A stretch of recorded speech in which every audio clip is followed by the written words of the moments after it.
Vamos voltar aqui àquele nosso bate-papo da semana passada, separando aí as nossas últimas anotações.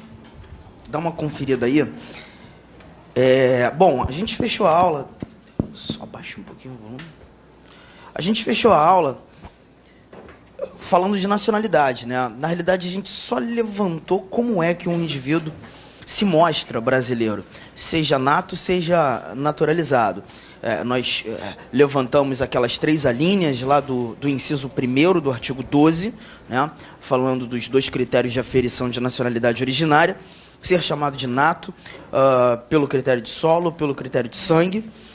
Depois nós desenvolvemos o inciso 2º, quando um indivíduo, que em primeiro momento se mostrava estrangeiro, se torna um brasileiro naturalizado. Aquele processo administrativo, atendimento de requisitos, fechamos com isso, né?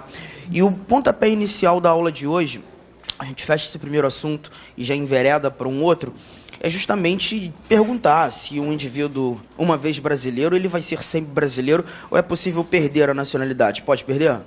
Pode ser nato ou naturalizado? Perdem. Fala os dois. O nato também perde. E aí a gente já começa fazendo anotação, otimizando o tempo. Vamos embora, vamos que vamos. Artigo 12, parágrafo 4º, que vai trazer para a gente recomendações sobre a perda da nacionalidade. Você que já está aí com a tua Constituição localizando o dispositivo, esse parágrafo 4º do nosso artigo 12, você já percebeu que a estrutura desse parágrafo apresenta para a gente 2 incisos, né? 2 incisos. Bom, a leitura é: será declarada a perda da nacionalidade do brasileiro que?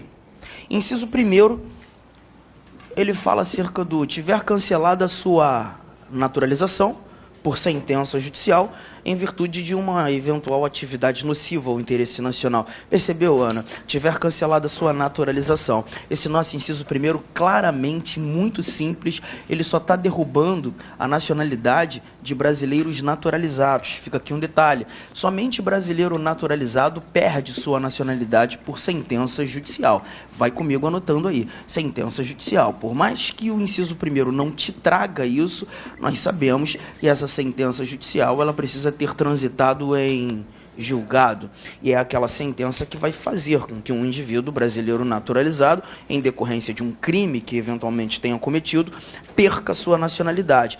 Pergunta que de vez em quando rola: Arthur, qualquer tipo de crime? A minha resposta é não. Isso vai depender realmente da avaliação do judiciário quando do exercício jurisdicional. Acho muito irrazoável, Ana, um indivíduo brasileiro naturalizado que tenha cometido uma lesão corporal, termo circunstanciado, G-crime, né, um juizado de pequenas causas, e ele perca sua nacionalidade. Vai sempre depender de uma avaliação jurisdicional. Mas para evitar também qualquer tipo de problema, já que o CESP já trouxe questionamento nesse sentido, a minha pergunta é: pense, um brasileiro naturalizado pode ter a sua nacionalidade derrubada por decisão do ministro da Justiça? Pode ou não pode, gente? Fala, não, não pode, porque o ministro da Justiça, ele não é um magistrado, ele não é do judiciário. O ministro da Justiça é aquele que auxilia o presidente da República no âmbito da atuação do Poder Executivo. O Poder Executivo nem exerce jurisdição, nem atipicamente faz isso. Ministro da Justiça, não. Ah, tu me confundi, porque no judiciário tem ministros, né? Tem, mas o ministro da Justiça, ele não é do judiciário, são outros ministros. Ah, então eu vou ter que saber quando o ministro é do judiciário, quando o ministro é do Executivo? Mas é claro que sim. Oh, mas isso é difícil, Arthur. Não, não é não. Não é não, porque você vai anotar no teu caderno o seguinte, ó: se porventura pintar numa determinada questão a apresentação de um ministro, autoridade como essa palavra ministro nunca vem sozinha na brincadeira, tá? O ministro, ele sempre vai ser acompanhado ou de uma pasta ministerial, ou ele vai ser acompanhado de um tribunal superior, como, por exemplo, ministro da Pesca, ministro da Agricultura, ministro da Saúde, ministro da Defesa, ministro da Justiça, ministro do Meio Ambiente, ministro das Relações Exteriores. Está percebendo? Todos os ministros que eu citei são ministros acompanhados de pastas ministeriais. Esses ministros são do Executivo ou do Judiciário, gente? Executivo. Então já anota aí. O ministro do Poder Executivo, ele derruba ou não derruba a nacionalidade?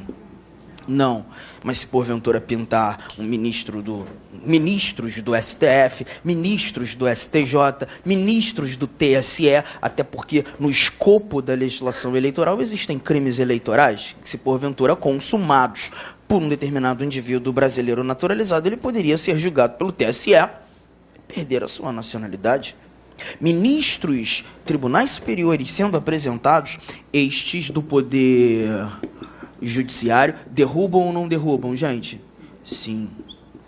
E aí, nós teremos a oportunidade também de conversar, e vai ser muito necessário conversar sobre isso, mas eu acho que hoje não. Hoje a gente não consegue falar disso. Brasileiros naturalizados podem ser julgados originariamente em tribunais superiores? Podem ou não podem? Originariamente. Aí você lembra que várias autoridades são detentoras de foro por prerrogativa de função. Sim ou não, gente? Como, por exemplo, um brasileiro naturalizado pode ser governador do estado do Rio de Janeiro? Claro que pode. Ele só não vai poder exercer alguns cargos privativos de natos, que são descritos, inclusive, nesse bate-papo que estamos tendo, a nacionalidade. Mas o cargo de governador de estado não é cargo privativo de nato. Um brasileiro naturalizado pode ser governador do estado do Rio de Janeiro. Se porventura cometer um crime comum, a nossa Constituição, lá no artigo 105, inciso 1º, a linha A, não precisa anotar, não se preocupa com isso agora. Só estou te dando uma informação.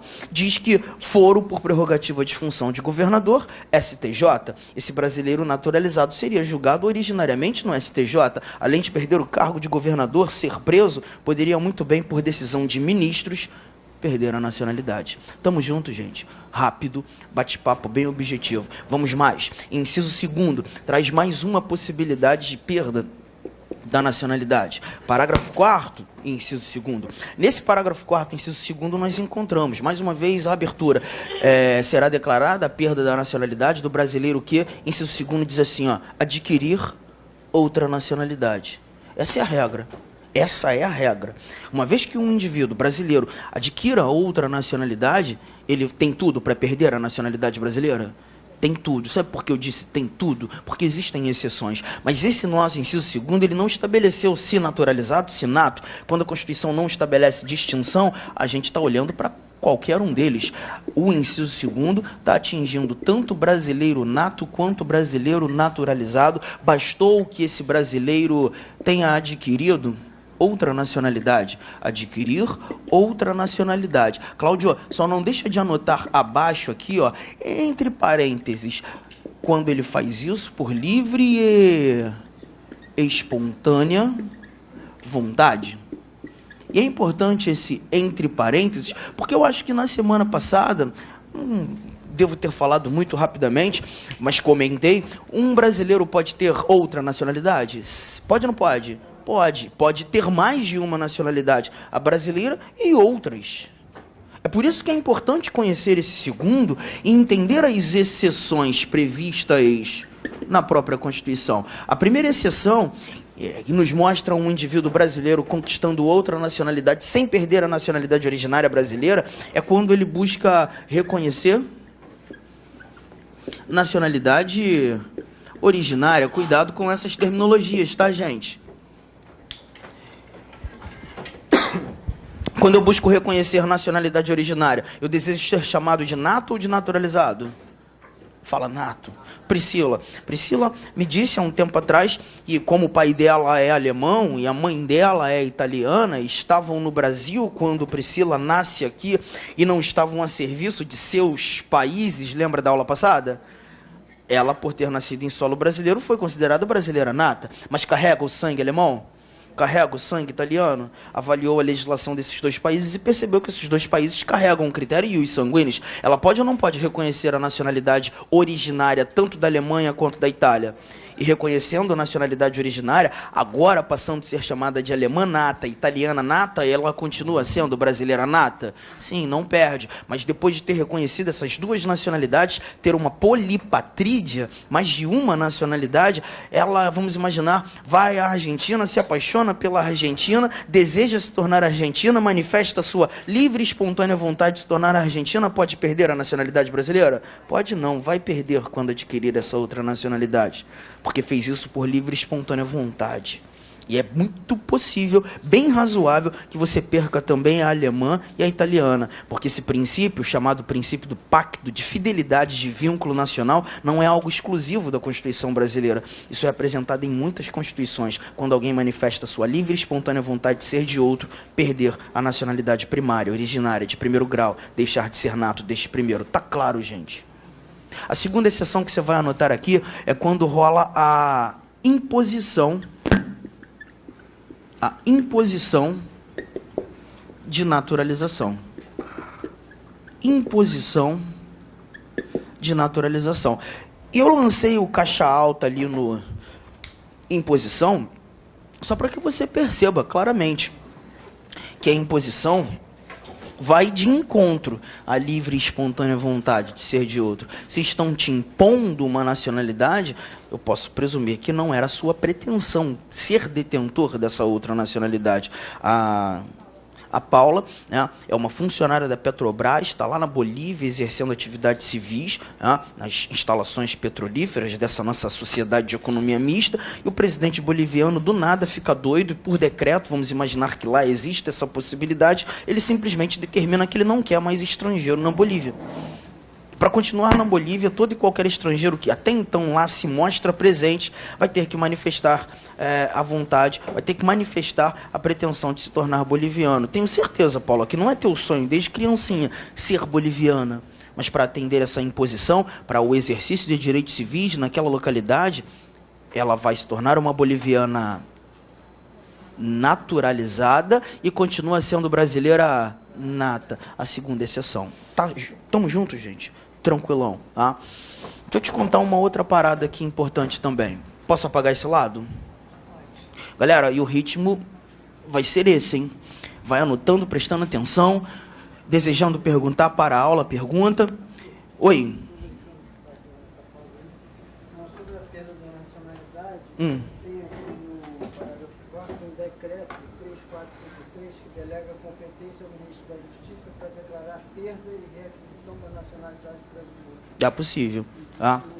Mas isso você não vai se preocupar, tá? Porque quando a gente fala... Por duas coisas eu não quero que você se preocupe. Primeiro, o Poder Executivo, pelo menos olhando para o edital anterior, ele não se mostrou presente. E a Constituição, quando analisando o artigo 84, não traz essa atribuição delegável. Ela é delegável, mas ela é em norma infra.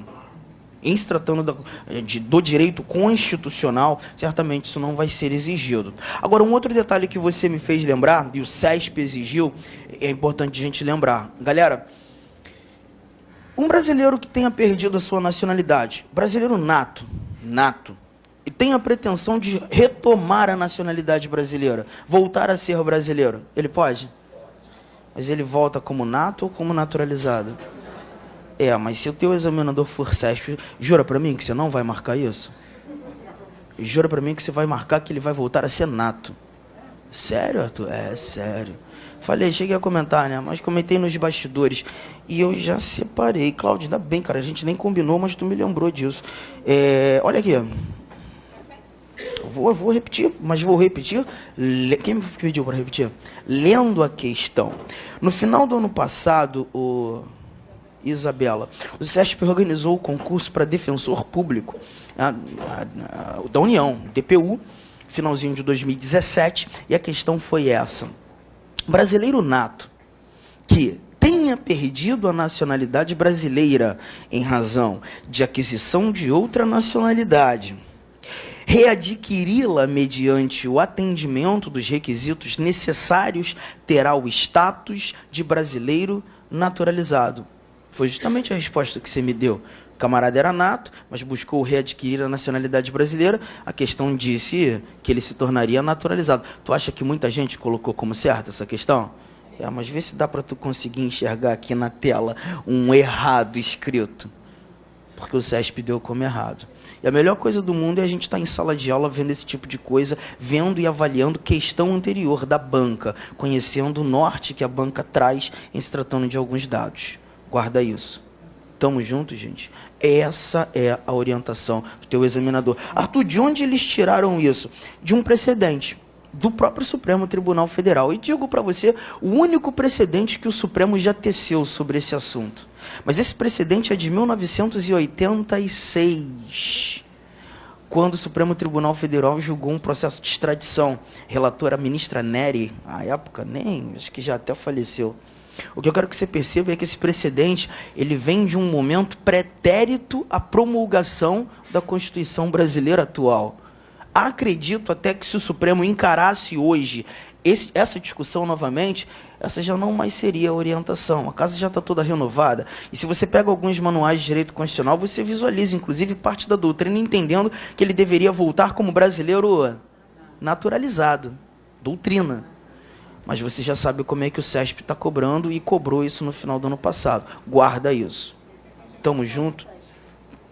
Porque, na verdade, eu só vi essa questão do CESP falando sobre isso. Tá? No caso do inciso 2 de livre e espontânea vontade. Tá? Porque se eu sou brasileiro naturalizado e perco a nacionalidade, eu não tenho como retomar e voltar a ser nato. Concorda comigo? Então, a possibilidade de retomar a nacionalidade originária apenas se um dia fui nato. Que é a ideia de ter perdido a nacionalidade por livre e espontânea vontade. Mas no caso do trabalho no exterior. Porque aqui ele não perdeu. Porque aqui ele continua sendo brasileiro nato.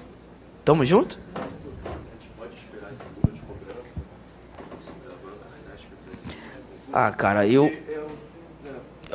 estranho porque era uma exigência anterior à Constituição de 88. Olha só, o grande problema é que cobrou. Então, justamente. E é por isso que eu não estou me eximindo de tratar isso. Estou buscando justamente trazer particularidades do nosso examinador. Não é a única.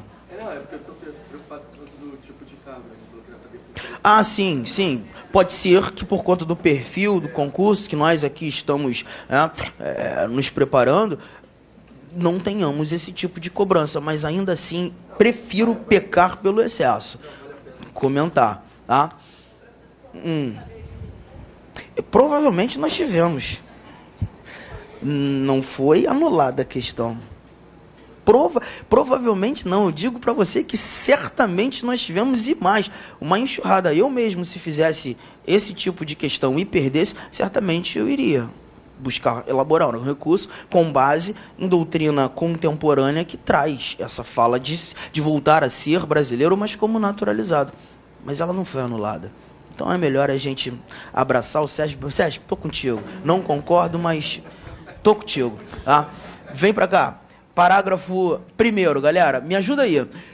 Seria razoável um português manifestando a sua livre e espontânea vontade de se tornar brasileiro perder a nacionalidade portuguesa? Seria razoável? De novo, um português manifestando a sua livre e espontânea vontade de se tornar brasileiro perder a nacionalidade portuguesa? Não é o que a gente viu aqui na nossa Constituição? Pode ser que encontremos tanto na Constituição portuguesa como em outras constituições. Só que o Brasil tem um negócio diferente para esse cara, para esse português. Vira para ele e fala assim: português, não sai manifestando a sua livre e espontânea vontade de se tornar brasileiro naturalizado, não. Não, mas eu quero. Não, calma, cara. Vem, olha só, me escuta aqui.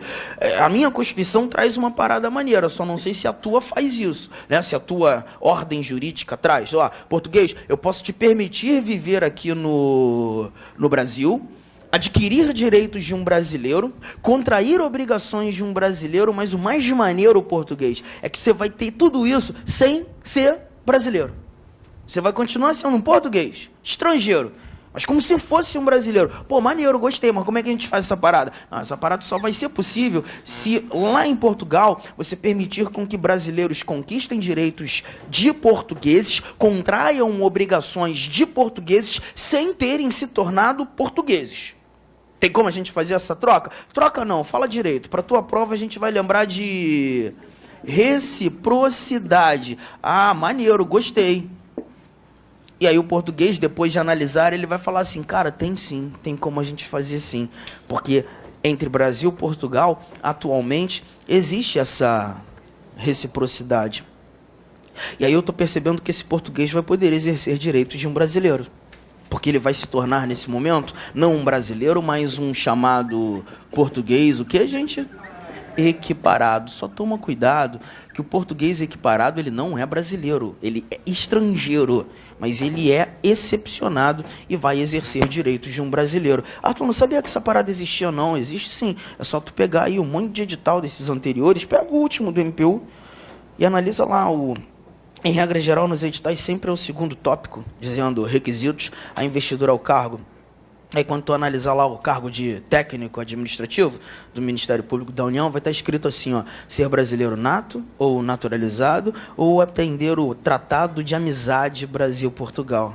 Ah, então você está querendo me dizer que um português equiparado pode ser técnico administrativo do MPU? Pode, ó. Mas fica tranquilo, não vai passar não. Tá? Mas ele pode. Mas aí, toma cuidado que, galera, quando esse português se equipara a um brasileiro, ele se equipara a um brasileiro nato ou naturalizado? Hã? Pela lógica, fala. Equiparação ao brasileiro naturalizado. Porque é totalmente lógico. Arthur, não consegui enxergar essa lógica. Não, você tem que enxergar essa lógica. Galera, brasileiro naturalizado pode ser presidente da República? Não, porque é cargo privativo de nato, concordam comigo? Se o português fosse equiparado a um brasileiro nato, ele, sem ser brasileiro, poderia ser presidente da República. Não seria nada lógico, nada ponderável. Então, ele se equipara a um brasileiro naturalizado. Tudo aquilo que um brasileiro naturalizado pode, esse português equiparado poderá. Tamo junto, gente? E aí o teu examinador agora, ele vai sim, certamente, querendo confundir a cabeça de muita gente, substituir algumas coisas num item. Um português equiparado pode ser ministro, presidente do Superior Tribunal de Justiça? Pode sim, porque ministro do STJ não tem que ser nato. É STF. Um português equiparado pode ser prefeito do município do Rio de Janeiro? Pode.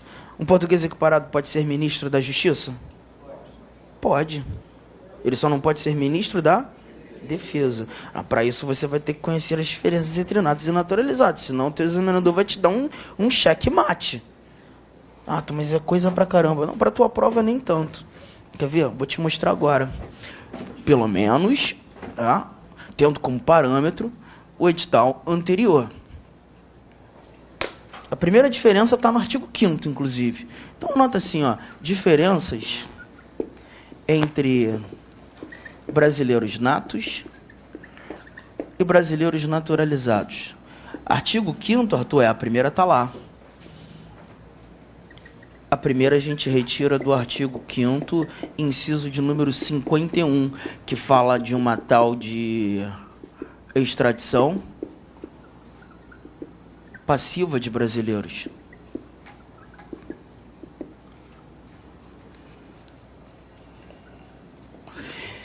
A nossa Constituição Federal ela não traz informação alguma sobre a tal da extradição ativa, mas ela existe. Ela é tratada mais em norma infra, a Lei da Migração, inclusive, 13.445, tem um momento para tratar dela. Mas o que importa para a gente é a Constituição Federal. Extradição ativa, passiva, a diferença vai ser como é que o Brasil se mostra naquela comunicação que está sendo alinhavada entre dois estados soberanos. Como, por exemplo, brasileiro só faz merda no Brasil ou faz merda em qualquer lugar do mundo? Porra, bastou ser brasileiro. Né? Agora, se fizer fora do Brasil, o Brasil vai se preocupar com ele? Fala, se deveria. Porque a dignidade da pessoa humana é fundamento da República Federativa do Brasil, artigo 1º, inciso 3º. Porque a prevalência dos direitos humanos é um princípio que rege as relações internacionais da República Federativa do Brasil, artigo 4º, inciso 2º. Olhando para a supremacia da Constituição, deveria. E faz isso. Vou te dar um exemplo. Lembra de dois brasileiros natos, que foram fazer besteira lá do outro lado do mundo? Marco Arce e Rodrigo Goulart? Indonésia. Tráfico ilícito de entorpecentes, drogas afins? O que aconteceu com eles? Foram executados em decorrência de condenação criminal proferida sob a égide da jurisdição daquele Estado maior. Mas o Brasil se preocupou com eles antes? Pediu ou não pediu pela extradição? Ótimo, o Brasil pediu pela extradição. O Brasil buscou alinhavar uma comunicação com a Indonésia. Mas nessa comunicação, o Brasil agiu ativamente ou passivamente? Ativamente. Pediu a extradição, não é a extradição que a gente vai conversar. A que está na Constituição é a passiva. O Brasil não está fazendo o pedido, o Brasil está recebendo pedidos. A lógica, se o Brasil está recebendo pedido de extradição, o indivíduo está fora do Brasil ou está no Brasil? Está no Brasil. Essa é a extradição que a gente conversa. Como, por exemplo, meu camarada Gustavo, né? Gustavo cometeu um crime na Argentina, brasileiro nato, e aí percebendo que o bicho começou a pegar naquele processo aqueles procedimentos de investigação, Gustavo, tu mete o pé da Argentina, volta correndo para o Brasil. Quando chega aqui no Brasil, a Argentina descobre quem cometeu o crime, Gustavo. A Argentina não vai invadir o Brasil, pegar você à força e levá-lo. Tem que respeitar a soberania do nosso Estado maior. O máximo que a Argentina vai fazer vai ser pedir pela sua... Mas aí, conhecendo a Constituição, a gente já anota com rapidez que se o Gustavo é brasileiro nato, o Brasil já tem uma resposta pronta para dar para a Argentina. Qual a resposta, gente? Nunca. Um brasileiro nato nunca é extraditado passivamente. Mas não fique totalmente contente, Gustavo, porque se porventura, aplicando aquele chamado princípio da especialidade, conduta criminosa lá também for criminosa, aqui vai encarar processo jurisdicional? Aqui no Brasil, com a aplicação das leis brasileiras. Se você fosse brasileiro naturalizado, as coisas poderiam ser diferentes. Arthur, poderiam ser diferentes ou serão diferentes? Não, poderiam ser diferentes. Porque o brasileiro naturalizado, ele até pode ser extraditado, eventualmente, mas aí você vai ter que conhecer as circunstâncias. Como primeira circunstância, anotar aqui, ó, se o Gustavo fosse brasileiro naturalizado e cometesse um crime comum antes da naturalização, ele poderia ser extraditado. Como assim, Arthur? Ué, gente, ele era um argentino nato, cometeu um crime na Argentina enquanto nato, o bicho começou a pegar, ele sai fora da Argentina, vem ao Brasil, atende aqueles requisitos que nós conversamos na semana passada para se tornar um brasileiro naturalizado. Até então ninguém nem levanta teu nome. Agora, depois de já ser brasileiro naturalizado, a Argentina descobre quem cometeu aquele crime lá atrás. Gustavo cometeu o crime enquanto ainda era argentino. A Argentina bate na porta do Brasil, pede pela extradição. O Brasil pode extraditar?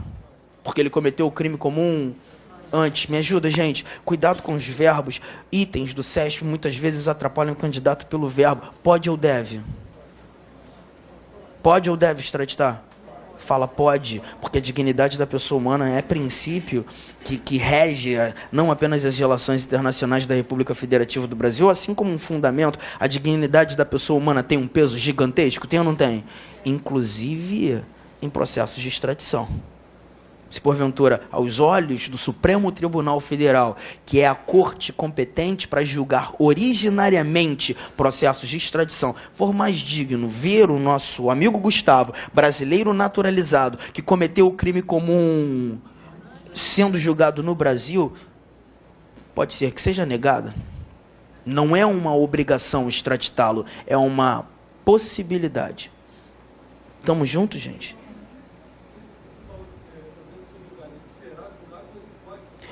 Se porventura a conduta também for criminosa aqui, existe a possibilidade, tá?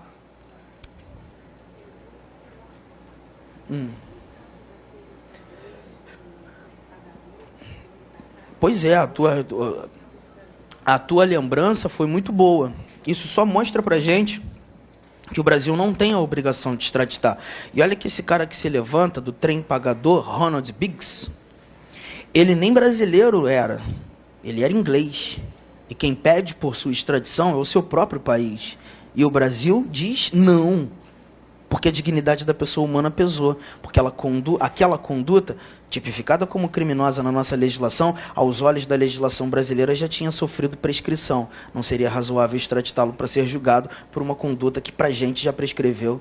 A resposta é não. Mesmo ele sendo inglês, Inglaterra, desculpa, não. E o Brasil se amarra em dar não.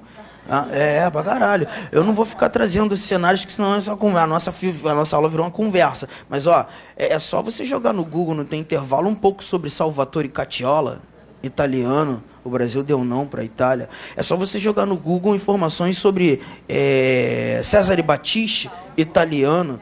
O Brasil deu não para a Itália de novo. O Brasil se amarra em dar não. Tá? Não necessariamente. Do Ronald Biggs não foi crime político. Tá? Mas a dignidade da pessoa humana pesou. Ela pesa. Pois é, isso também é levado em consideração. Ou até mesmo, perceba, você comete um crime este, e em se tratando da jurisdição do país que pede por sua extradição, temos a una aplicação da pena de morte. A nossa legislação pátria traz a pena de morte como aplicável em tempos de paz? Não, enquanto em tempos de guerra, nem para qualquer crime, para crimes de guerra. Então, perceba, é mais digno vê-lo sendo julgado aqui ou lá? A dignidade da pessoa humana pesa, cara.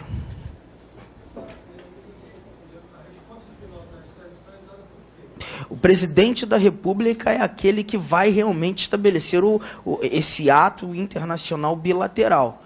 Mas a decisão final do presidente, que é o decreto de extradição, depende, em primeiro momento, do crivo do Supremo Tribunal Federal. Acaba sendo. No caso do César Batista, inclusive, foi uma novela danada. Não vou entrar muito nessa história, não. Mas perceba, o Supremo, num primeiro momento, salvo engano, em 2007 ou 2008, entende que os crimes dele foram crimes comuns. Crimes comuns. O que ensejam extradição. Mas o Lula não extraditou. Não cumpriu. E aí, depois de uma loucura lá que aconteceu, o jurisdicional, o Supremo mudou sua decisão e passou a entender como crimes políticos. E a nossa Constituição fala que o estrangeiro, ele não pode ser extraditado. Não pode. Quando o Supremo entender ser crime político, quando o Supremo entender ser crime de opinião. O crime político teve motivação política, né? O crime de opinião é um crime de fala contra o governo atual, né? Como, por exemplo, rapidamente, porque o assunto ele exige isso. Vocês lembram de um cara chamado Edward Snowden? Que abriu a boca para o mundo inteiro, e a Agência Nacional de Segurança norte-americana vinha espionando um monte de gente, um monte de Estado soberano, um monte de chefe de Estado. Dilma estava no bolo doido, lembram disso?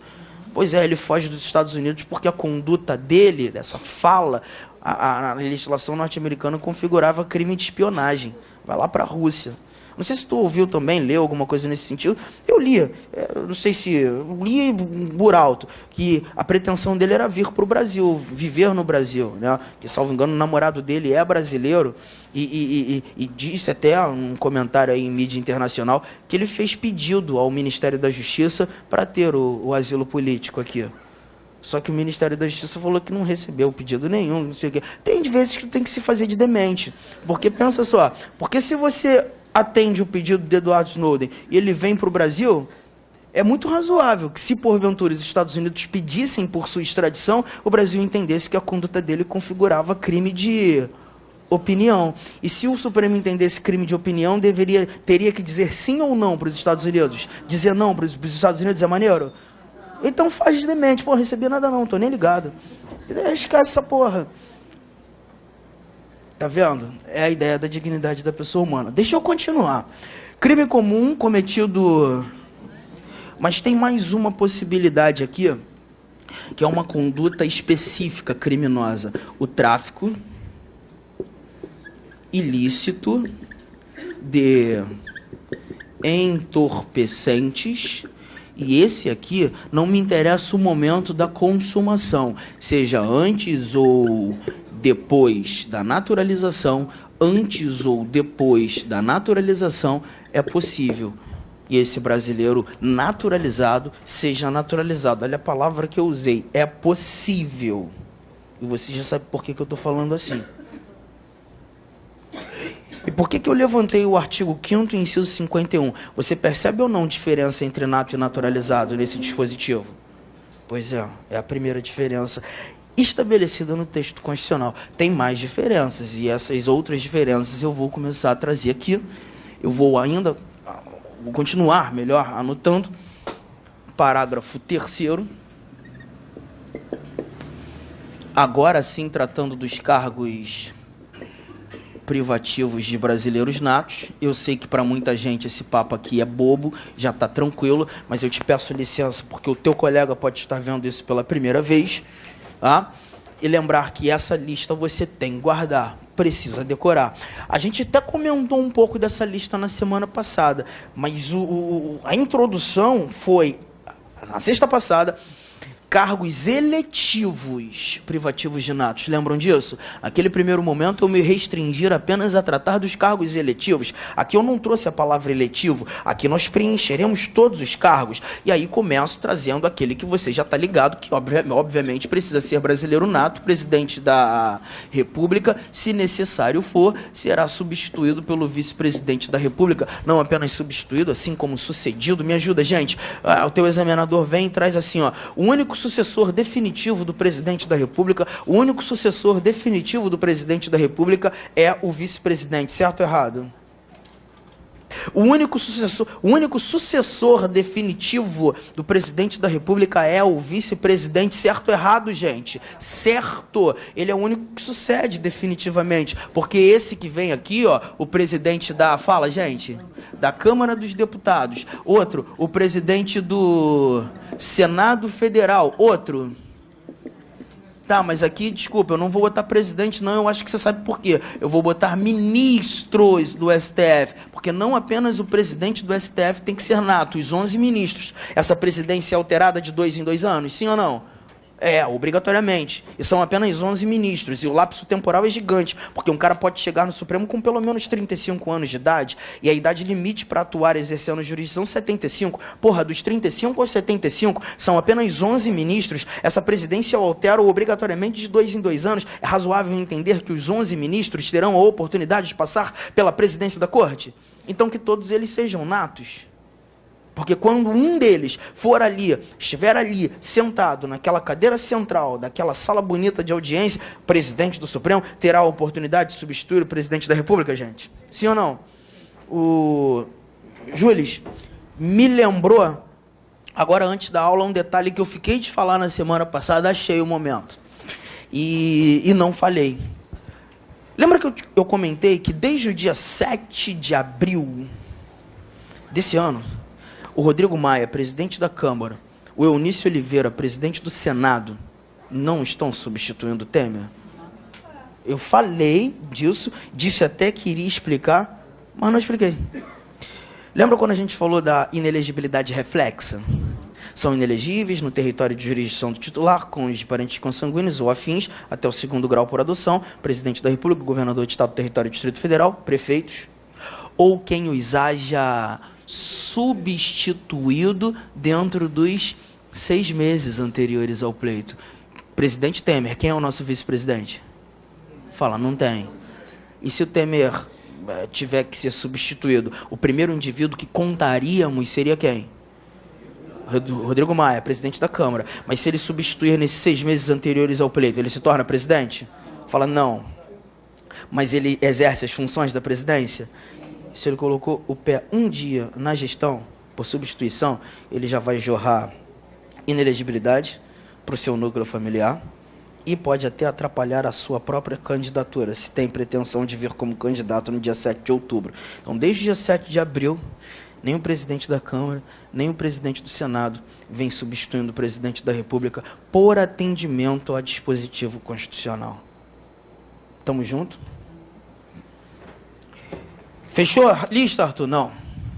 Você tem que lembrar que aqueles que exercem a carreira diplomática também precisam ser brasileiros natos, embaixadores, cônsules. Os oficiais das Forças Armadas, engraçado, a lista até 1999 fechava aqui.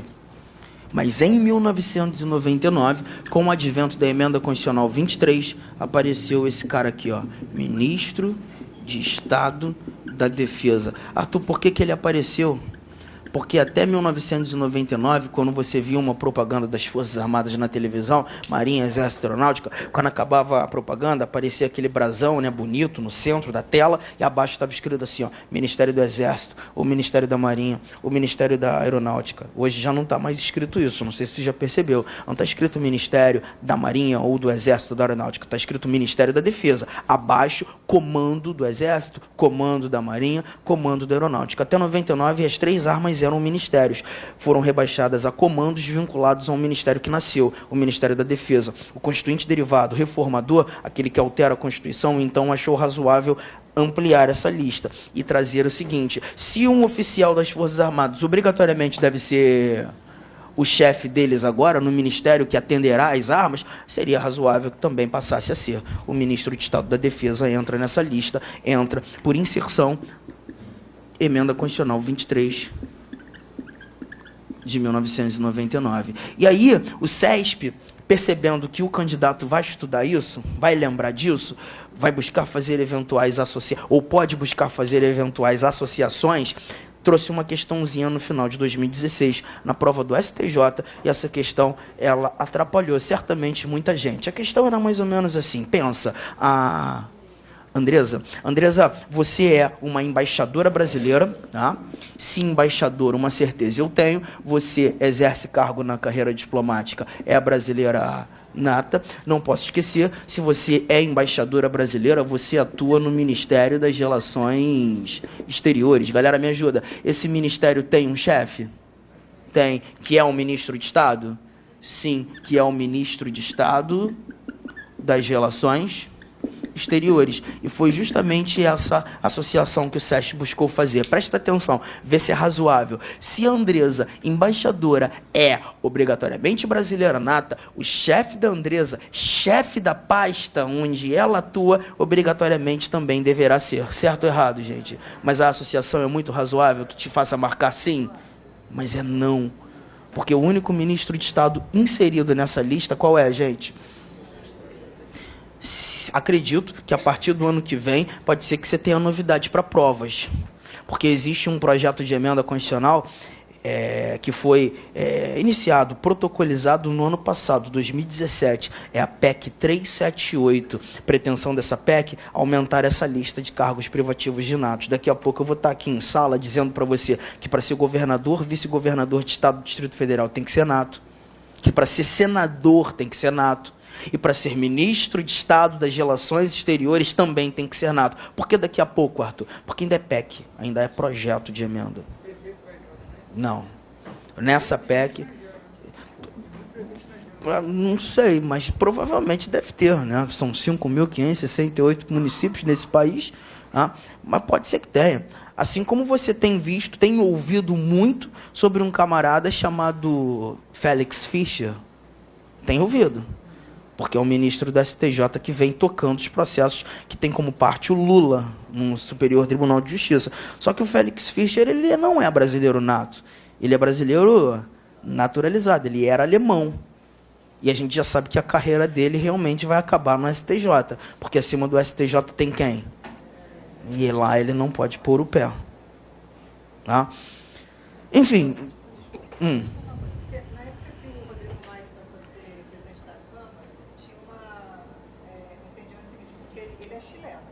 Também. Né? Mas aí a minha dúvida era essa, mas porque na época que ele nasceu, o César Mário estava exilado. Aí quando tem um filho, a pessoa que está exilada, tem um filho, ele não perde ele continua sendo brasileiro. A nossa própria Constituição traz a possibilidade, se porventura ele foi registrado em repartição brasileira competente, nascido fora, nato. Se porventura não foi registrado numa repartição brasileira competente, mas fez a ratificação, em momento posterior residindo no Brasil, é nato. A gente escuta muito isso, né? Mas isso aí é uma loucura que comentam. Né? Muita gente comentou realmente, eu lembro, mas perceba, se ele não fosse brasileiro, e na verdade não teria nem como chamá-lo de naturalizado, né? Ele não seria brasileiro. Pô, a Justiça Eleitoral anda dando mole pra caralho. Sabe por quê? Porque ele já está no 5º mandato consecutivo de deputado federal, já tentou ser governador, prefeito, a porra toda. Sempre teve registro de candidatura e a Justiça Eleitoral nunca viu. Aí alguém vê e joga no Face. Porra, caô. Pois é, mas aí é o que eu estou te falando, que se eu não o tivesse como nato, eu não teria nem como naturalizado, ou seja, ele seria um estrangeiro. E a Justiça Eleitoral estaria realmente dando muito mole há mais de 20 anos, permitindo um estrangeiro ter cargo eletivo, sem que ninguém derrubasse. Loucura. Loucura. Tá? Tá errado. A título de curiosidade, a Dilma é búlgara. Vocês sabiam disso? Também. Por que ela não foi presidente lá na Bulgária, né? O Temer, ele é libanês também. Olha que barato, né? É possível ter mais de uma. Ele também é chileno. Né? Tamo junto, gente? Então vamos embora. Coloca só mais um aí. Eu só vou anotar, mas a gente ainda vai falar muito disso. Como estou trazendo diferenças entre natos e naturalizados, eu acho razoável você colocar também aí o artigo 103b, que fala da composição do CNJ, o Conselho Nacional de Justiça. Fica tranquilo que a gente vai falar disso, tem que falar disso, mas aqui no CNJ eu preciso te lembrar uma coisa. Quem é o presidente do CNJ? É obrigatoriamente o presidente do STF. E se o presidente do STF é o presidente do CNJ, e o teu examinador acha que tu tá de bobeira e traz um item assim, ó, o cargo de presidente do Conselho Nacional de Justiça é cargo privativo de brasileiro nato. Tá certo ou tá errado? Tá certo, por implicitude, tu tá entendendo que sim, por mais que ele não seja ou não tenha sido citado ali naquela brincadeira. Tamo junto? Arthur, mas tem mais diferenças, né? Tem. Mas as demais diferenças não estão no teu conteúdo programático. Então, mas o que me interessa mesmo agora te dizer, para a gente encerrar esse papo, é você conferir também a informação que a gente tem no artigo 12, parágrafo 2º do texto constitucional. Que está dizendo assim, ó, a lei não poderá estabelecer distinção entre brasileiro nato e naturalizado, salvo os casos previstos nesta Constituição. A informação constitucional é: lei, norma infraconstitucional não pode desenvolver diferenças entre natos e naturalizados. Se você sabe que existem diferenças, você pode ter certeza que todas essas diferenças foram previstas na norma infra. Não faz isso. Toma cuidado com algumas coisas que de vez em quando a gente dá mole na prova. Lei pode estabelecer a diferença entre brasileiro e estrangeiro? Lei pode estabelecer diferença entre brasileiro e estrangeiro? Fala, pode. Entre brasileiro e estrangeiro, pode. O que a lei não pode fazer é a diferença entre brasileiro nato e brasileiro naturalizado. Toma cuidado. Lei pode estabelecer diferença entre brasileiro e estrangeiro. O que a lei não fará é a diferença entre o nato e o naturalizado. Entre nato e naturalizado, somente a Constituição.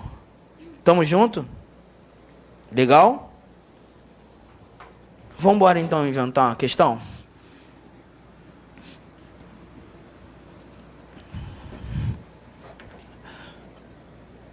E aí a gente encerra esse papo.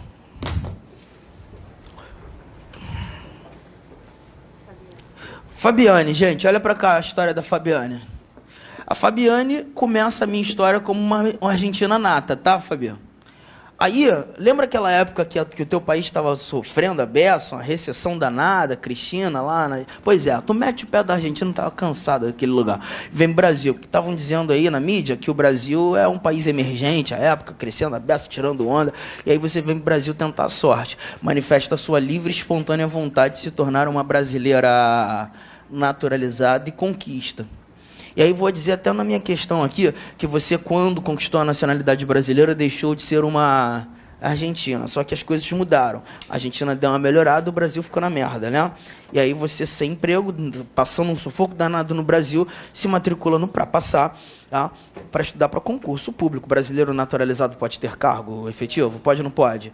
E aí ela, querendo rapidamente alguma coisa, viu que estava para sair um concurso, vamos imaginar, do Banco do Brasil. Escriturária do Banco do Brasil. Você se preparou, fez o concurso, passou. Se tornou funcionária dessa nossa sociedade de economia mista. Mas olha como é que a vida é engraçada, né? Ela já estando agora no Banco do Brasil, o governo federal busca estender, né, o trabalho do bebê mundo afora, inclusive nos países do Mercosul, e com a pretensão de levar novas agências para a Argentina, precisou de servidores, né, para auxiliar nessa transição. E aí agora a Fabi, que já é uma brasileira, tem a oportunidade de voltar à Argentina para ajudar o Brasil nessa pretensão. E aí quando chega agora na Argentina, ela conhece o Juan, né? E com o Juan, ela se apaixona e casa e tem um filho. Teu filho nasce lá na Argentina. Eu vou fazer um comentário aqui que a tua prova não vai trazer, nem precisa. Mas eu vou dizer que o teu filho é argentino nato, porque o Juan é argentino nato, e na Argentina, além do critério de solo, a gente tem critério de sangue. Mas a pergunta é, o filho da Fabi também é brasileiro? É ou não é? E por que eu estou fazendo esse questionamento? Pensa. O filho da Fabi nasceu no Brasil ou nasceu fora do Brasil? Então, o critério que eu te faço lembrar com essa primeira pergunta é, ele está atendendo o critério de solo ou critério de sangue? Sangue. Então, pelo menos eu faço te fazer pensar no sangue, não é isso? Mas agora olha para a Fabi. A Fabi tem sangue brasileiro? Tem ou não tem, gente? Fala, tem sim. Tem sim, gente. Ó, a aula de hoje é de direito constitucional, não é de biologia, não. O sangue aqui pra gente não é o líquido vermelho que corre pelas artérias. Porque senão, porra, já comento isso. O camarada sofre um acidente, aí vai pro Souza Guiar aqui, recebe uma transfusão de sangue de um chinês, fudeu. Saiu falando flango. Não existe isso. A ideia do sangue aqui no direito é ascendência, descendência. O moleque é filho de brasileira, então ele vai carregar a nacionalidade brasileira. Diferenciar o nato do naturalizado é simplesmente avaliar como se deu a aferição da nacionalidade. Me ajuda. O nato conquista a nacionalidade nascendo ou pedindo? O naturalizado conquista... Ela conquistou a nacionalidade nascendo ou pedindo? Mas o filho está conquistando nascendo ou pedindo? A diferença entre ele e ela é que ele é nato, você é naturalizada, mas os dois carregam a nacionalidade brasileira. Então guarda uma coisa, filho de pais naturalizados são natos, atendendo os critérios de aferição de nacionalidade originária. Tá claro isso, gente? Eu só botei aqui a Fabi naturalizada para te atrapalhar. E olha que o examinador consegue atrapalhar muita gente nesse sentido. Agora me ajuda. Quando a Fabi viu seu filho nascendo na Argentina, já entendendo que ele vai carregar a nacionalidade da mãe e vai ser chamado de nato, me ajuda aí, gente. A Fabi precisa fazer alguma coisa, tipo registrar o filho dela numa repartição brasileira competente? Precisa ou não? Fala, não, porque ela está a serviço da República Federativa do Brasil. Eu comentei isso na semana passada. Foi ou não foi, gente? Arthur, não foi não, tá? Esse negócio de sangue aí, tu falou gracinha, eu não entendi. Então, faz o seguinte, analisa a Constituição no artigo 12, inciso 1º, a linha B. Se você está com a Constituição, você vai ver que está escrito assim, ó, artigo 12, são brasileiros, inciso 1º, natos.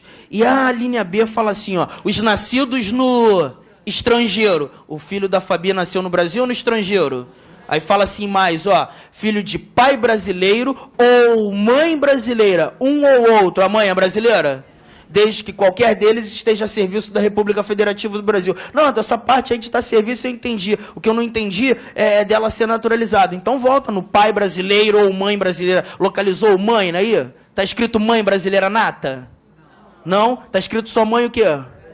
Existe diferença entre nato e naturalizado? Existe. Mas essa diferença, quando existente, tem que estar prevista expressamente na Constituição. Se só está escrito mãe brasileira, a mãe é nato ou naturalizada? Então teu filho é nato. Porque a gente está atendendo o artigo 12, inciso 1º, letra B. Fiz gracinha, mas agora eu te mostro juridicamente, nas linhas da Constituição, que eu não tenho como não chamar teu filho de nato. Beleza, gente? Show.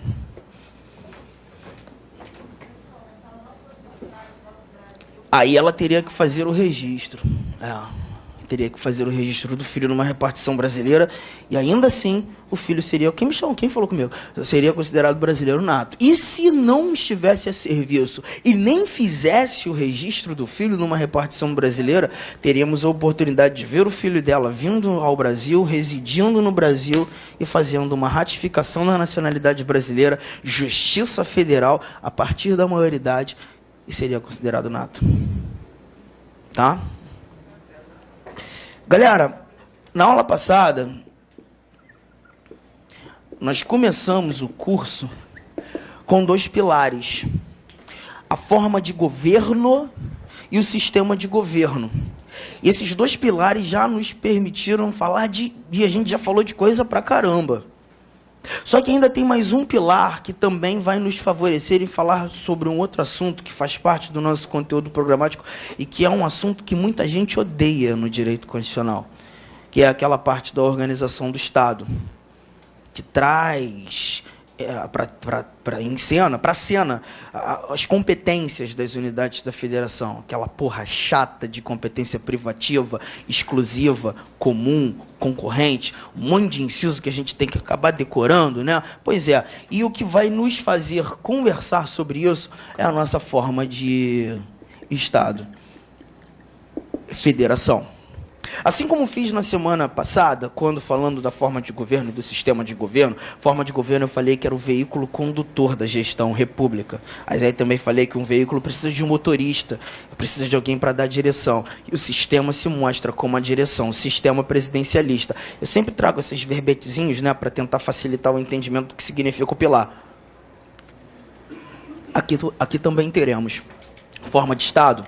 Eu vou pedir para que você anote abaixo como modelo de gestão.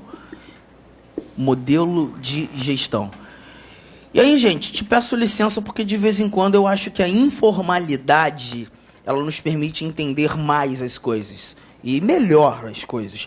Ô Pri, vamos imaginar que você, há 5 anos atrás, tinha um plano, um projeto escrito num rascunho. Você e teu marido já estavam lá pensando há muito tempo em colocar esse projeto em prática. É uma atividade empresarial, tá? E aí veio a coragem e vocês fizeram uma reforma lá no quintal de vocês, uma salinha lá que estava abandonada. Botaram um telefone, internet, computador, então começaram a atividade empresarial. Só você e ele nesse primeiro momento. Não é que o negócio deu certo? O crescimento foi assim absurdo, exponencial, em poucos meses.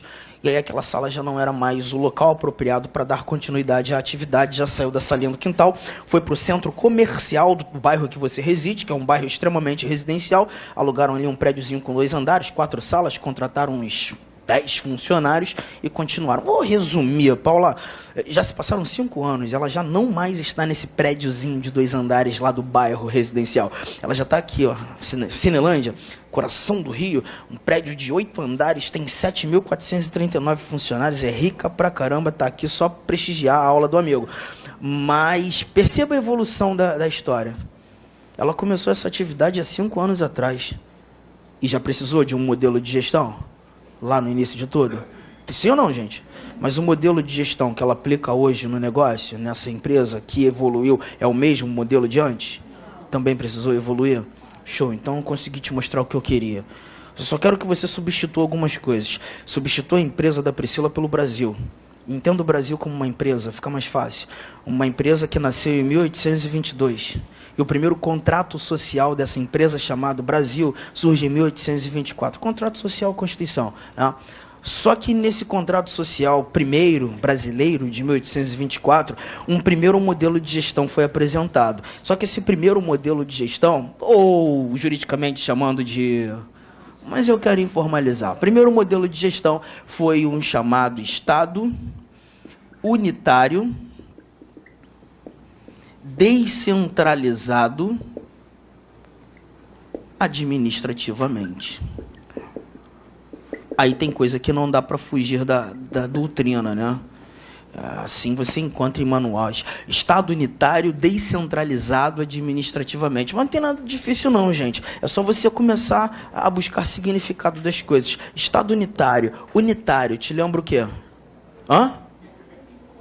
Uno. Único. Uma gestão singular. E era o que você via nesse primeiro Brasil de 1824. Um Brasil que, em sua forma de governo, não era república, era monárquico. Tá? Até víamos ali um pouco de um parlamentarismo, mas muito maculado, porque essa primeira Constituição brasileira ela trazia claramente um quarto poder, um poder legítimo de ambientes absolutistas, era o chamado poder moderador, que era evidente nas mãos de Dom Pedro, que era o chefe do executivo, mas era dono do poder moderador. Qualquer tipo de conflito entre os poderes era ele que comandava, resolvia. Tá? Mas o que eu quero que você perceba é que se o Estado era unitário, tínhamos apenas uma gestão. E essa única gestão ela era exercida pelo nosso imperador. Estava ele aqui, ó. Arthur, mas por que chamar de descentralizado administrativamente? É como se você visualizasse esse Brasil todo repartido. Tá? Pois é. E vários indivíduos certamente auxiliando o imperador na gestão. Mas tu percebeu a palavra que eu usei? Auxiliando, porque ninguém tinha autonomia no agir. Simplesmente executavam as ordens do cara. E o Estado era unitário. Mas aí o tempo vai passar, né? Aí eu também não vou ficar dando aula de história, porque eu não sei história também como deveria, né? Mas você lembra de algumas coisas que a tua tia Joana te contou lá na 6ª série, né? Que aí a gente tem um período de regência, porque Dom Pedro I morre, Dom Pedro II vem com 5 anos de idade. Porra, o moleque com 5 anos de idade quer brincar de bola de gude, né? Ou de videogame hoje em dia. Não quer administrar um país. E aí que são 15 anos de regência até que ele assume, mas as coisas continuam. Galera, o Brasil aumenta a sua população, os problemas surgem, as desigualdades sociais dominam. Vai chegar uma hora que esse modelo de gestão não vai servir. Concordam comigo? Pois é. E é a segunda Constituição brasileira, a primeira Constituição republicana, a de 1891, que muda tudo. Deixamos de ser monarquia, passamos a ser uma república. O presidencialismo vem junto. E aí temos ali já a configuração, a escolha dos presidentes da nossa história. E o Brasil deixa de ser um Estado unitário e passa a ser um modelo de gestão inventado pelos Estados Unidos em 1787, quando da criação da Constituição norte-americana. Eles que inventaram esse troço. Mas qual seria a diferença clara, evidente, de Estado unitário para a federação? E outra, Arthur, esse assunto é importante para mim? E espero que você tenha trazido o material da semana passada que eu vou te provar em questão que é. CESP gosta disso. Então, vamos embora. Estado unitário, uma gestão. É como se essas canetas aqui fossem todas as atribuições desse Estado maior. E todas elas estão nas minhas mãos. Porque eu sou o Estado unitário. Eu sou o único gestor. Mas isso a cada dia que passa pesa mais na minha mão? Pesa ou não pesa? Vai chegar um momento que eu já não vou aguentar mais. Aí vou virar para Clara e falar assim: Clara, cara, na moral, me ajuda aqui. Toma, caneta vermelha, segura aí. Ô, Paula, toma aqui, caneta azul tua. Deixa eu só ficar com a preta. Fica mais leve para mim? Mas eu tô dando caneta para quem não tinha. Estou dando autonomia para quem não tinha. Estou repartindo canetas, repartindo tarefas, repartindo competências. Repartição de competências está escrito no teu edital. Isso aconteceu. Quando o Brasil deixa de ser um Estado e passa a ser uma o quê, gente? Então vamos colocar isso de maneira teórica no caderno. Olha aqui, ó.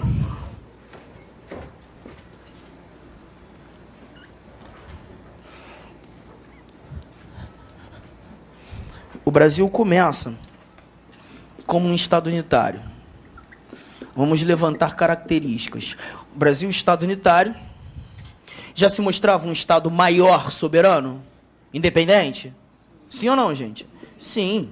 Já éramos um Estado maior, soberano. Nos tornamos independentes em 1822. Mas me ajuda, esse primeiro Brasil Estado unitário, o desenho vai te ajudar. Ele já apresentava repartições? Sim ou não? Mas as repartições eram autônomas e políticas ou eram repartições meramente administrativas? Então anota aí, vai na anotação. Repartições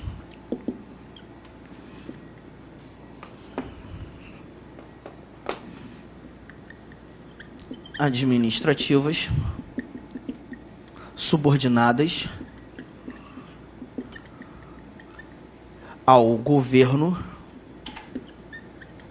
singular. Mas aí eu já vou comparar com o Brasil Federação. Calma, eu vou te esperar. Mas eu só quero que você consiga enxergar claramente toda essa evolução, essa sistemática de transição. Porque você já percebeu que quando o Brasil se torna uma federação... Galera, o Brasil deixa de ser um Estado maior soberano ou continua sendo um Estado maior soberano? Então, em relação à primeira setinha, nada mudou. Nada mudou. Estado maior soberano. Agora, esse Brasil federado, seja de 1891, de 1934, 1937, de 46, de 67, de 88. Somos federação desde a segunda Constituição brasileira, vivenciamos a 7ª. Essas repartições continuam sendo administrativas, subordinadas, ou passaram a ser repartições políticas e autônomas?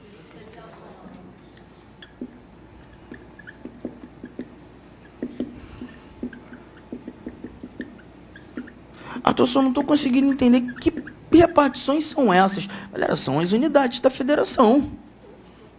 Os Estados-membros, o Distrito Federal, os municípios, até mesmo a União se mostra unidade da federação. E aí você vai lembrar, inclusive, quando apresentando Estados-membros, Distrito Federal, municípios, da fala expressa no primeiro artigo da Constituição, logo de cara no caput. E essa anotação expressa é, poderia dizer, a característica mais expressiva de um ambiente federado. A indissolubilidade do pacto federativo. A indissolubilidade do pacto federativo. A indissolubilidade do pacto federativo. Tá, Arthur, que relação é essa com o artigo 1º?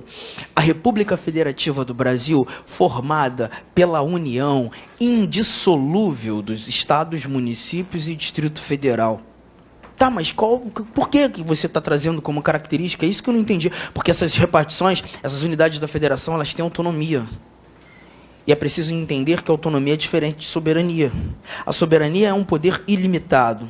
A soberania é um poder ilimitado, um poder dado às mãos do Estado Maior, da República Federativa do Brasil. Mas as unidades da federação, elas não têm soberania. Elas são dotadas de autonomia. É poder interno, de autogestão, de autolegislação, de autoorganização. As unidades da federação, elas têm limites no agir. E um dos limites foi dado no artigo 1º, em demonstrando que esse pacto federativo ele é indissolúvel. Mas eu lembro bem que quando a Dilma foi eleita, no dia 26 de outubro de 2014, logo depois da vitória dela, começou a bombar no Facebook, nas mídias sociais, uma pretensão do Rio Grande do Sul, que estava ali se juntando com Santa Catarina e com o Paraná, e eles estavam na pretensão de formatar um Estado maior soberano independente desvinculado do Brasil. Lembram disso? Mas isso, se ganhasse cada vez mais força, certamente não aconteceria, porque em qualquer que seja a Constituição de Estado Federal, existe instrumento de proteção. Instrumento, inclusive, que está sendo usado aqui no Brasil. Não para esse tipo de... No Brasil, no Rio de Janeiro, não para esse tipo de situação. Mas é um instrumento que busca suspender a autonomia de unidades, estados e do Distrito Federal para trazer de volta a estabilidade institucional. Instrumento chamado intervenção federal. Se você pegar o artigo 34 da Constituição, logo de cara, o inciso 1º está dizendo lá, que a União não intervirá nos estados do Distrito Federal, exceto para... E o inciso 1º diz assim, manter a integridade nacional. Poderia acontecer. Tá claro, gente? Tá, pega o teu material de questão aí.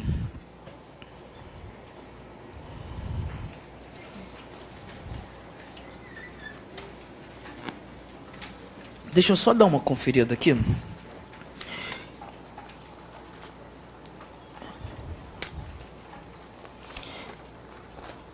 Pega para fazer a questão 7 e a questão 9. 7 e 9. Essas duas a gente já consegue resolver. 7 e 9. Galera, esse material precisa nos acompanhar durante as nossas aulas, e não será o único. Provavelmente na quarta aula a gente tem mais um material aí com outras questões, mas aí a gente já tem questões de vários assuntos, 7 e 9.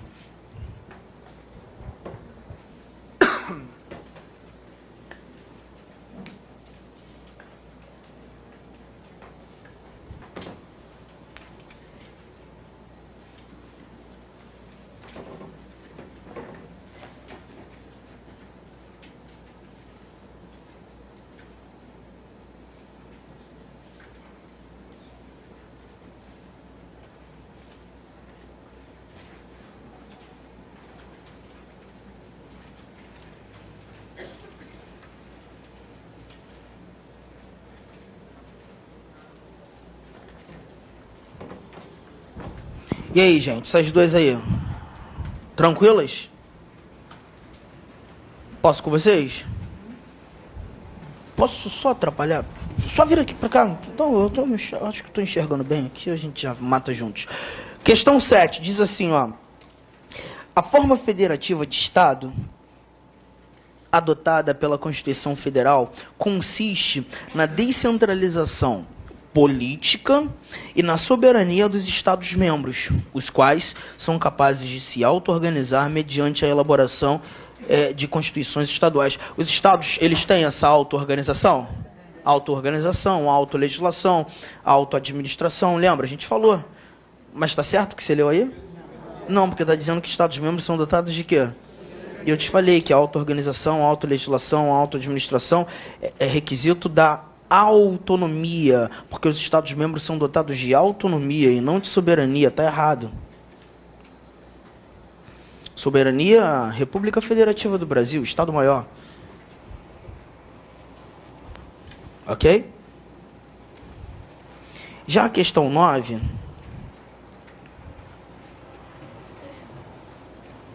diz assim, ó, a ordem constitucional brasileira não admite o direito de secessão. Bom, então pega o teu caderno, fica com o material do lado, porque realmente, se eu estou lendo como característica elementar de federação a tal da indissolubilidade do pacto federativo, cabe ou não cabe separação?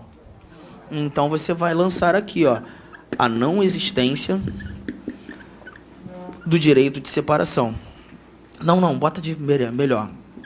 Do direito de secessão.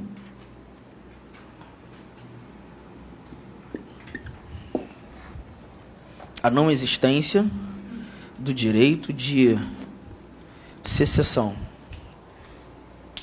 Não rola. Então, ó, conjugando a anotação que está entrando no caderno com o início da questão 9, temos ou não temos o direito de secessão? Não temos. E o teu examinador já disse, não rola. Não rola. Tá? Agora, a questão continua. A questão, depois de ter dito para você que não rola secessão no Brasil, te explica o que seria secessão. Vê se essa explicação sobre o que é secessão está correta. Diz assim, ó, cadê? Não admite direito de secessão, que possibilita que os estados, o Distrito Federal, os municípios se separem do Estado Federal, preterindo suas respectivas autonomias para formar centros independentes de poder. A explicação do que é secessão está correta? Tá ou não tá? Tá. E está dizendo que no Brasil tem ou não tem esse tipo de coisa? Então bota, que a questão está certa. Diz que não tem e te explica claramente o que seria secessão. Tá? Estou sentindo tranquilo o assunto. Mas aí eu intercalei a 7, 9, mas não li a 8. Lê a 8.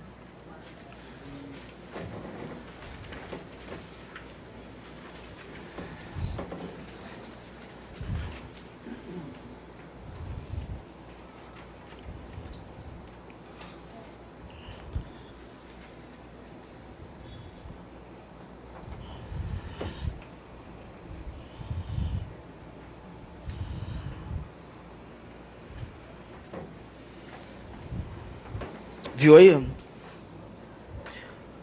Porque a 8 fala assim, ó. Deixa eu perturbar você mais um pouquinho. A 8 diz assim, ó. O federalismo no Brasil, ele é caracterizado como federalismo por agregação. tendo surgido a partir da proclamação da República e se consolidado por meio da Constituição de 1891, em decorrência de um movimento centrípeto. Arthur, eu consegui pescar algumas coisas aí que tu falou. Você disse que o Brasil, quando começa, em 1824, Estado unitário e era monarquia, né? A federação realmente vem a partir da segunda Constituição, que inclusive introduziu República. A primeira Constituição republicana, 1891, pelo menos essa parte está certa. Agora, quando lá no início falou de ser federalismo por agregação, não entendi nada. E quando trouxe física no final da porra da questão, então, entendi mais nada. Pô, movimento centrípeto. É para isso que você vai ter que lembrar de mais uma paradinha aqui, ó. A tal da confederação. Muitos autores entendem que confederação não é forma de Estado, mas sim um conjunto de federações, apenas um conjunto de Estados soberanos, né? E é justamente o que eu quero te dizer. Ó, vou trazer um exemplo aqui. Tem muita gente que diz que sim, mas tem autor que fala que faltam alguns requisitos, mas vai ser meu exemplo. A gente teve aí esse ano, agora, né, a Copa do Mundo, a seleção da Inglaterra estava lá jogando bola. Né? Quem gosta de Copa aí, viu os jogos, viu que a Inglaterra estava lá, chegou até quase finalzinho lá da brincadeira. Só que 2 anos antes, 2016, a gente teve um outro evento esportivo mundial, aqui, inclusive na cidade do Rio. A Inglaterra estava aqui nas Olimpíadas, gente? Fala, não, mas atletas ingleses estavam. Mas eles estavam hasteando outra bandeira, mais colorida, não é não? Da Grã-Bretanha. Né? Quem é a Grã-Bretanha? A Grã-Bretanha. Inglaterra, País de Gales, Irlanda do Norte e a Escócia. Ou seja, estou te mostrando 4 estados soberanos reunidos. E isso sintetiza o que significa, o que se mostra a confederação. Porque aqui você tem um conjunto de estados soberanos reunidos. Em regra geral, se reúnem por um pacto internacional, um ato internacional, delineando ali circunstâncias, atribuições, a atuação conjunta, para uma, para várias, para tudo, depender da vontade deles. Mas o detalhe é não esquecer que estamos tratando de estados que são soberanos. E se são soberanos, eles são dotados de um poder limitado ou ilimitado? Então, alguém, quando se cansar de fazer parte dessa bagaça aqui, pode desejar meter o pé? Pode ou não pode? Isso vai estabelecer um grande conflito mundial? São soberanos. Eu não me lembro se foi 2014 ou 2015. Me lembro de ter sido em dezembro de um desses 2 anos. Acho que foi 2014, que o eleitorado escocês participou de um plebiscito. Lembram? Para ouvir seu eleitorado, se eles continuariam fazendo parte da Grã-Bretanha e se eles meteriam o pé. Lembram disso, gente? Naquele eleitorado, como resultado, vamos continuar. Mas se eles tivessem chegado à conclusão de sair, sairiam? E sairiam, porque se aqui são detentores de soberania, todos esses apresentados ali, conjugados numa confederação, existe ou não existe direito de secessão aqui? Há ou não há, gente? Então anota aqui, ó.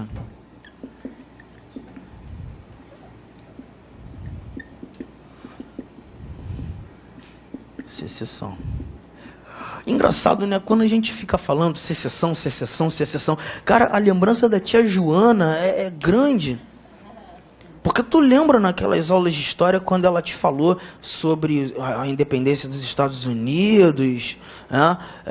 A Convenção de Filadélfia, o Bill of Rights norte-americanos de 1889... 89. Quando ela te fala sobre a Guerra da Secessão... Lembram disso? O próprio nome já está te mostrando claramente que a pretensão era o quê? Aquele conflito lá dos Estados Norte e Estados Sul, não é isso? Pois é. Mas os Estados Unidos, eles vivem como confederação ou como federação? Eu já te falei isso agora há pouco. Eu te falei quem inventou esse troço chamado... Foram eles. Os Estados Unidos são uma federação. Aí tu vê e fala assim, engraçado, né? Estranho. A federação norte-americana é tão diferente da nossa. Porque eu fico vendo assim, as paradas na televisão, aí tu chega num determinado estado, tem pena de morte, no outro não tem. Aqui, nego, fuma maconha, torta direito ali, porra, não pode nem beber. As diferenças de Estado. Mas sabe por quê? Porque o movimento de criação, tanto da Federação Norte-Americana quanto da Federação Brasileira, os movimentos foram distintos. E se você acha que não precisa disso, para responder a questão 8, você tem que saber que o Brasil ele viveu um movimento centrífugo. Estados Unidos, um movimento centrípeto, fazendo uma federação por agregação, a outra por desagregação.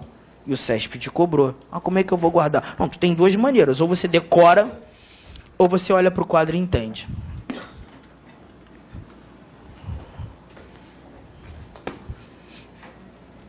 Olha para cá. Vou começar por eles, porque foram eles que inventaram a federação. Eles eram uma confederação, gente. E me ajuda, numa confederação eu já encontro repartições? Sim ou não? Sim. Mas essas repartições são dotadas de poder? São ou não são, gente? São. Mas todas essas repartições, te falei, numa confederação elas são dotadas de um poder limitado ou ilimitado? Não ouvi? Então vou botar soberania aqui para todo mundo, tá? Desenhei a confederação. Agora deixa eu falar do Brasil. O Brasil, quando começa como Estado... Mas o Brasil já tinha repartições? Lembra do mapa? Tinha ou não tinha? Mas as repartições eram dotadas de poder ou eram subordinadas? Mas o Estado brasileiro já era um Estado soberano? Então vou centralizar a soberania aqui, ok, gente? Desenhei o Brasil. Agora eu vou transformar esses dois desenhos em federação. Eles, nós. Bom, confederação, começo por aqui. Todo mundo, por enquanto, tem soberania. Se eu quero transformar essa confederação numa federação, essa galera detentora de soberania vai ter que abrir mão do poder que tem? Vai ou não vai? Em busca de centralizar essa soberania nas mãos do Estado maior, não é isso, gente? Então, ó, soberania vem pra cá. Mas essa galera que abriu mão da soberania, eles vão passar a ser detentores de algum outro poder? Vão, poder tão ilimitado ou limitado agora? Qual poder? Autonomia, não é isso? Abro mão da soberania, mantenho autonomia, abro mão da ilimitação de atuação, passo a ter uma atuação limitada em busca de centralizar a soberania nas mãos do Estado maior. Tá claro isso, gente? Nasce a Federação Norte-Americana, me ajuda. Uma federação que nasceu por agregação ou por desagregação? O movimento é para perto do centro ou de fuga do centro? Então não tem como tu errar, porque esse desenho aqui te mostra uma federação por agregação. Uma federação que decorre do movimento centrípeto, para perto do centro, para perto do centro, para perto do centro. Olha para o quadro, solta a caneta rapidinho. O Brasil não era confederação, o Brasil era tinha repartições, mas as repartições não tinham poder, concordam comigo? Mas eu quero transformar esse Estado unitário, descentralizado administrativamente, numa federação. Essa galera que até então não apresentava poder vai ter que receber poder? Vai. Então esse centro soberano vai ou não vai segregar poder para fora de si? Vai dar o que para quem não tinha nada? Vai dar o que para quem não tinha nada? Autonomia. Nasce a Federação Brasileira, uma federação que nasce por agregação ou por desagregação. Então o teu examinador pode chamar isso de duas formas, ou de federação por desagregação, ou também chamar de...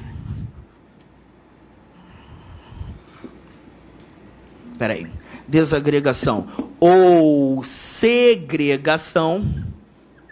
Mas fica nítido perceber que o movimento não foi centrípeto. E o movimento que o Brasil encara é um movimento centrífugo. Aqui rola fuga do centro. Movimento centrífugo.